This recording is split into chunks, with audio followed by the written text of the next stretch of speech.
একটা কথা কি জানেন, বেইমানি কিন্তু সবাই করতে পারে না। যারা বেইমানি করে তারা অনেক দুরন্তর প্রজাতির মানুষ হয় এবং শান্ত মস্তিষ্কের হয়। তাদের দেখলে আপনার মনে হবে সাক্ষাৎ ফেরেশতা আসমান থাইকা নাইমা আসছে। তারা এমন একটা বেশ ধারণ করে থাকবে, এমন একটা রূপ ধারণ করে থাকবে, আপনার কাছে মনে হবে একটা মানুষ এত ভালো কি করে হতে পারে। মানে তার মাঝে আপনি পৃথিবীর সবচেয়ে ভালো গুণগুলা খুঁজে পাবেন। এতই ভালো সে, ফেরেশতার মতো হবে তার আচরণ। আপনি না চাইতেও তাকে আপনার ভালো লাগবে এবং আপনি তাকে ভালোবাসতে শুরু করবেন। একটা সময় আপনি তাকে ভালোবেসে ফেলবেন।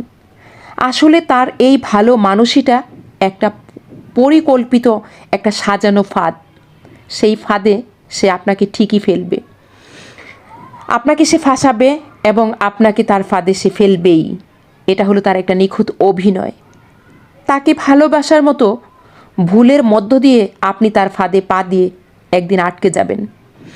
আটকে যাওয়ার পরেই আপনি তার আসল রূপের নতুন খেলাটা দেখতে পারবেন।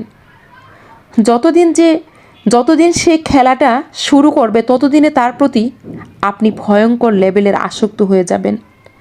আপনার তার প্রতি তীব্র ভালোবাসার কারণে এমন খেলা শুরু করবে, আপনি হয়ে যাবেন ফুটবল আর সে হয়ে যাবে খেলোয়াড় মেসি। ঠিক কিছুদিন পর আপনি জানতে পারবেন তার খেলার জন্য আপনি একমাত্র বল না, তার খেলার জন্য আরও অনেক বল আছে। একটা পর্যায়ে তার অবহেলার বিষে আপনি নীল হয়ে যাবেন।